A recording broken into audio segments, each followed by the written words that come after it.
Bueno, pues continuaremos en este vídeo abordando diferentes cuestiones, problemas derivados de la interacción entre las ciencias, el derecho y el proceso judicial. Como ya habíamos adelantado, en la actualidad podemos decir que la ciencia forense es un instrumento de inestimable valor para la judicatura a la hora de realizar el juicio histórico de los hechos. Su presencia en el ámbito penal, en el proceso penal, materializada a través de las diligencias de investigación a las que da lugar y en la posterior admisibilidad de sus resultados como prueba, es cada vez mayor. Sin embargo, la legislación vigente no contiene definición que permita identificar qué pruebas o diligencias merecen el calificativo de científicas y cuáles no. Tampoco en la jurisprudencia española o europea puede encontrarse alusión alguna a los criterios que deben tenerse en cuenta a la hora de determinar la cientificidad de las pruebas. Este es un tema que está sometido a debate en la actualidad por una heterogénea comunidad de juristas, filósofos, epistemólogos, sociólogos, en base a sus numerosas publicaciones y trabajos sobre los hechos y la prueba en contextos jurídicos.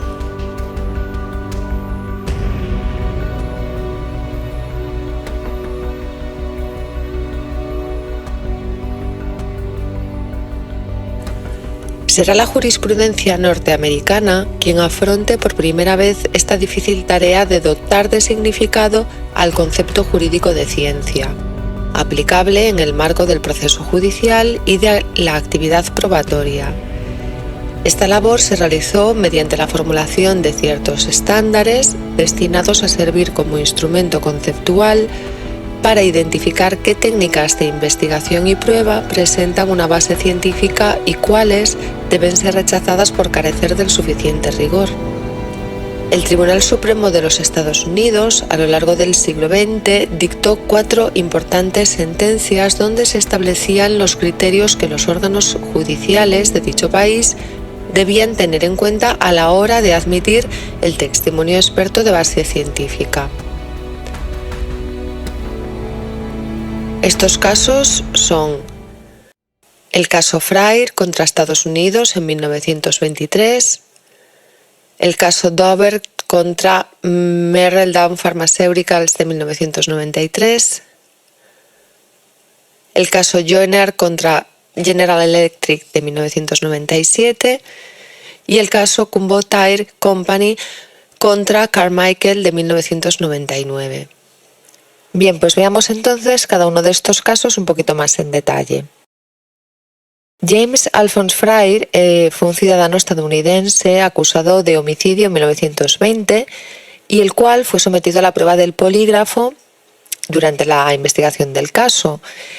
Y los resultados que se obtuvieron, pues básicamente venían a confirmar lo que decía Freyr, es decir, que era inocente. Le someteremos a algunas pruebas. Esto es un detector de mentiras. Le formularé una serie de preguntas tipo test y usted debe responder sinceramente. ¿Lo ha entendido? Sí.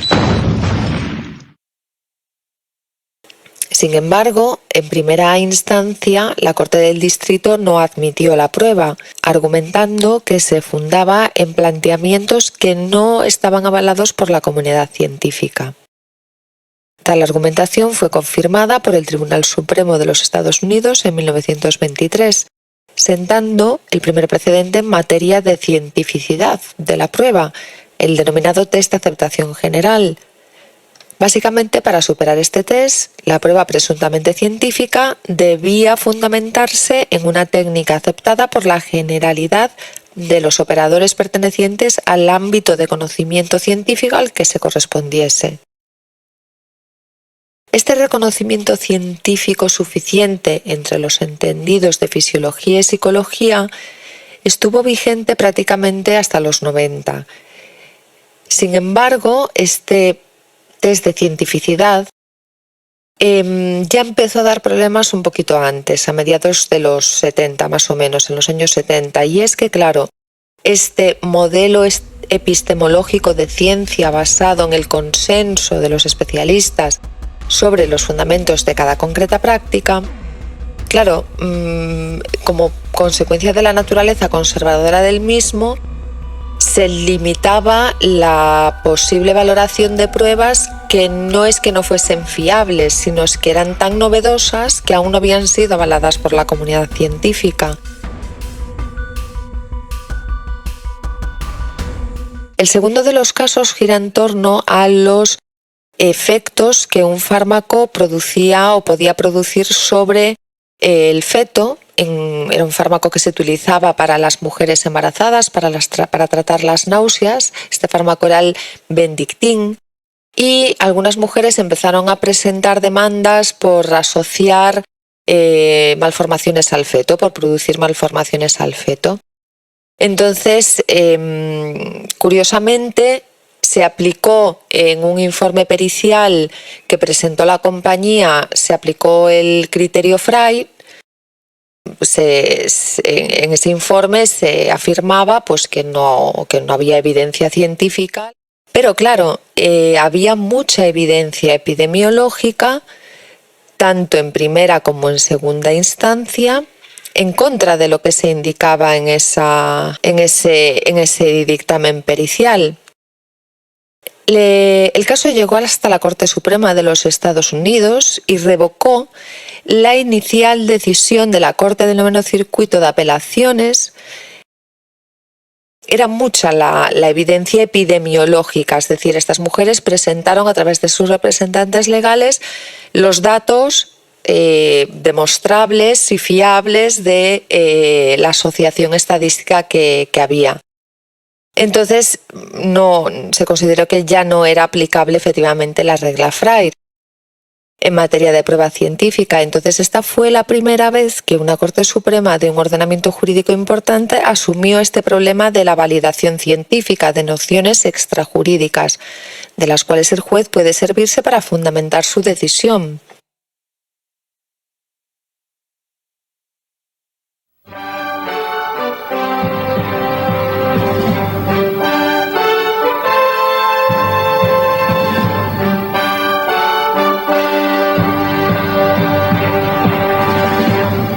Makers of the drug Bendictin must pay $19 million to a couple claiming the drug causes birth defects. A Philadelphia jury reached the verdict Wednesday. In the lawsuit, a couple blamed Mary and Merrill Dow for their son's club feet. The company denies Bendictin causes birth defects and plans to appeal. Bendictin is the only FDA-approved morning sickness drug. It was taken off the market in 1983 after the number of birth defect cases reached 1,800. Y es que la controversia suscitada a raíz de los posibles efectos nocivos de este medicamento sobre las mujeres embarazadas configuró la necesidad de establecer ciertos criterios de carácter valorativo preconizables de la metodología mediante la cual ésta ha sido producida, de tal manera que en ausencia de estos criterios no debería considerarse como científica. Estos criterios en su conjunto conforman lo que se denomina el estándar Daubert y son los siguientes. En primer lugar, la corroborabilidad empírica y la falseabilidad de la teoría científica en que se sustenta su producción. En segundo lugar, la posibilidad de determinar el porcentaje de error relativo a la técnica empleada. En tercer lugar, la existencia de un control ejercido por otros expertos. La cuarta sería la existencia de consenso general de la comunidad científica acerca de la validez de los planteamientos sobre los que asienta. Y por último, la necesidad de que exista una conexión directa entre la prueba y los hechos de los que trata el caso concreto. La importancia fue tal que dio origen a una auténtica transformación del régimen jurídico aplicable a las pruebas periciales en el ordenamiento estadounidense. Esta transformación estaba articulada a través de la modificación que un año después de ser dictada se llevaría a cabo sobre la regla 702 de las Federal Rules of Evidence.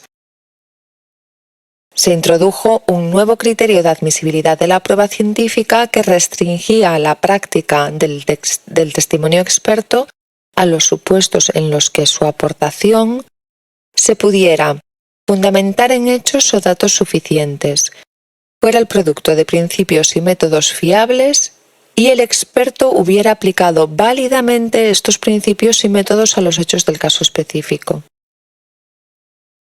Bueno, decir que las Federal Rules of Evidence son un conjunto de reglas que gobiernan la introducción de la evidencia en los juicios civiles y criminales en los tribunales de primera instancia de los Estados Unidos. Las reglas actuales fueron aprobadas inicialmente en 1975 por el Congreso y después de varios años de redacción por parte de la Corte Suprema, pues se fueron configurando estas reglas. Son unas reglas relativamente sencillas y cortas en comparación, por ejemplo, con otras reglas federales, por ejemplo, como las del procedimiento civil. Bueno, en este sitio web podéis encontrar la versión más reciente de las reglas. Se modifican cada año en el mes de marzo aproximadamente y entran en vigencia el mes de diciembre de ese mismo año. Bueno, puntualizar que las dos sentencias posteriores simplemente introducen meras matizaciones en relación al ámbito de aplicación y las circunstancias concretas de cada caso.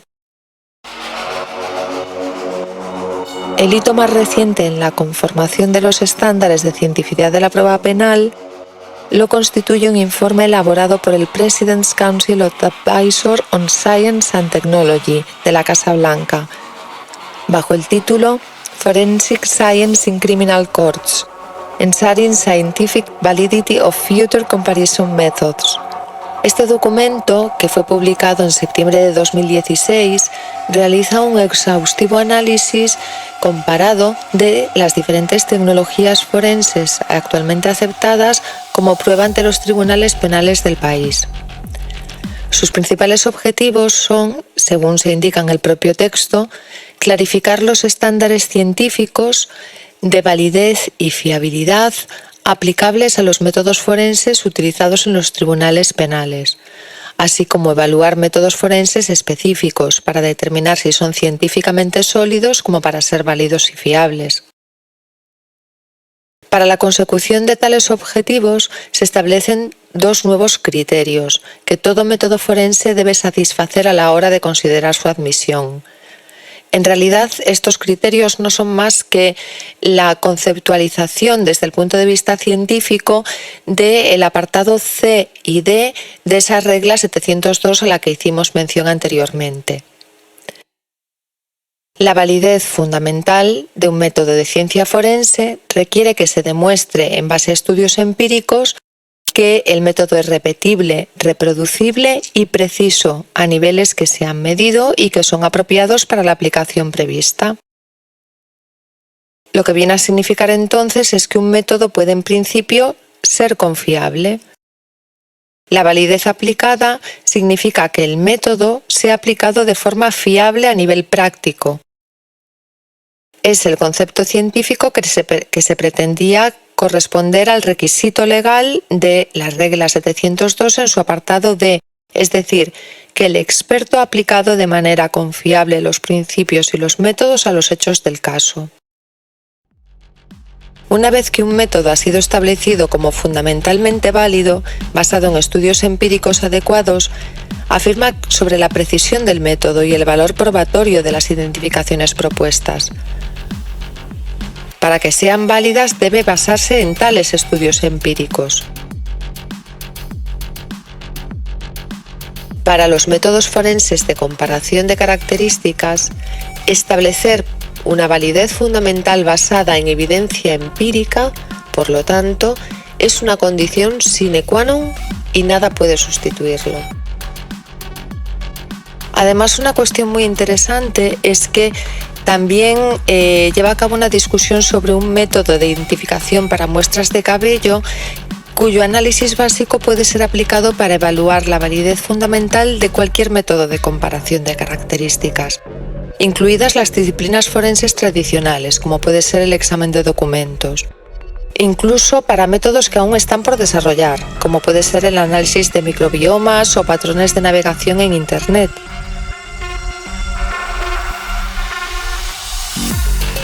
Se observa que la evaluación de la validez científica se basa en la evidencia científica disponible en un momento determinado y que algunos métodos que no han demostrado ser fundamentalmente válidos puede que, en última instancia, sí resulten fiables, aunque pueden ser necesarias modificaciones importantes de los métodos para lograr este objetivo. Y de ahí, sobre todo, la importancia de este documento en cuanto a estas recomendaciones que se establecen, porque no solo habla sobre la validez y la fiabilidad de métodos que se han desarrollado hasta el momento, sino también establece un marco de recomendaciones, un marco normativo para futuras pruebas o para futuros métodos que puedan ser empleados e introducidos en las ciencias forenses.